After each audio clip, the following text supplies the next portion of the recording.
शिवसेना ठाकरे गटाचे नेते तथा खासदार संजय राऊत हे आज नाशिकमध्ये आहेत.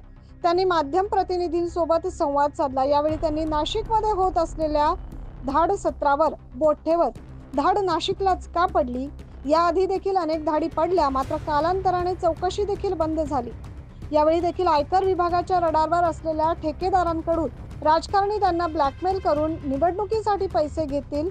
आताचं राजकारण असंच आहे असं म्हणत राऊतांनी सत्ताधाऱ्यांवर अप्रत्यक्षपणे गंभीर आरोप केलाय. नाशिकमध्ये फक्त ललित पाटील नाही, हाय प्रोफाईल पांढरपेशे हे असे ललित पाटील जे आहेत त्यांच्यावर या धाडी पडल्या आहेत आणि त्यांची नावं जाहीर करा. हे जे सगळे ठेकेदार आहेत किंवा बिल्डर्स आहेत, म्हणजे तुम्हाला त्यांचे मुख्य सूत्रधार कोण आहेत मंत्रालयातले किंवा राजकारणातले हे स्पष्ट होईल. कोट्यावधी रुपयाची माहिती समोर आलेली आहे अँटी करप्शन विभागाकडे, इन्कम टॅक्सकडे आणि अन्य तपास यंत्रणाकडे. एवढंच सध्या सांगू शकतो.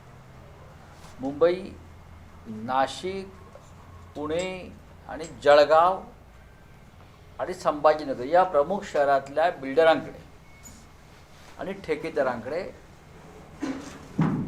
सरकारमधील मंत्री आणि सत्ताधारी पक्षाचे आमदार यांनी बदल्या बढत्या या माध्यमातून, ठेकेदारीच्या माध्यमातून, सरकारी निधीच्या माध्यमातून कोट्यावधी रुपयांचा निधी त्यांना मिळतो आहे. आमच्या लोकांना मिळत नाही आहे, माहिती आहे तुम्हाला. मग तो निधी जो आहे त्याचा गैरवापर, कामं न करता कमिशनबाजी, हे कोट्यावधी रुपये पुन्हा त्याच ठेकेदाराकडे गुंतवले जातात, बिल्डरांकडे गुंतवले जातात. त्याची संपूर्ण माहिती काही अधिकारी जे असतात ते सगळेच मिंधे नसतात, यंत्रणा काम करत असते आणि त्यांच्या फायली बनत आहेत आणि सगळी माहिती दिल्लीपर्यंत गेलेली आहे. बस बोला. नाही, पण याच्यात मागच्या वेळेस पण अशाच काही मोठ्या उद्योजकांवर, बिल्डरांवर कारवाई झाली, पण नंतर त्याचं पुढे काहीच मग ते त्यांच्याकडून आता निवडणुकीसाठी पैसे घेतले जातात. त्यांना ब्लॅकमेल करून त्यांना आता ब्लॅकमेलही केलं जाईल आणि व्यवहार हा असाच असतो राजकारणामध्ये सध्या. ठीक आहे, पाहू.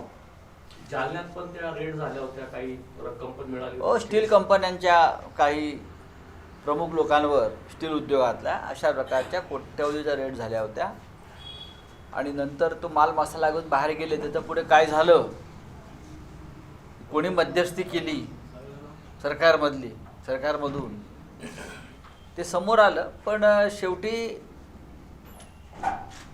जे चाललं या महाराष्ट्रामध्ये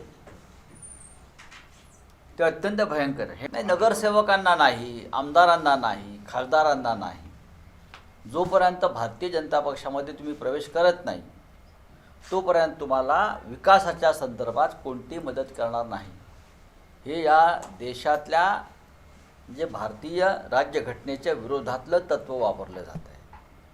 समानतेचा न्याय किंवा न्यायाचं समान तत्त्व इथे वापरलं जात नाही. मला तर असं वाटतं आहे की हा कालचा प्रजासत्ताक हा बहुधा शेवटचा प्रजासत्ताक असावा. उद्या जर दुर्दैवानं यांना 400 पार EVMच्या मदतीनं काय मिळालं, EVMच्या मदतीनं म्हणते मी, आम्ही ते देणार नाही, तर ह्या देशाची राज्यघटना बदलून 26 जानेवारीचा प्रजासत्ताक दिन हा नव्या राज्यघटनेनुसार, नवीन राज्यघटना जी लिहिली जाईल या लोकांकडून त्यानुसार केला जाईल. हे पण तुम्हाला सांगतो आणि त्या दृष्टीने तयारी सुरू आहे. भाजपमध्ये प्रवेश केल्याशिवाय विकास कामांसाठी नगरसेवक, आमदार आणि खासदार यांना निधी दिला जात नाही. राज्यात न्यायाचं समान वाटप होत नाहीये आणि नुकताच झालेला प्रजासत्ताक दिन हा कदाचित शेवटचा असू शकेल असं देखील विधान यावेळी राऊत यांनी केलंय. न्यूज महाराष्ट्रासाठी प्रतिनिधी अजीज सय्यद.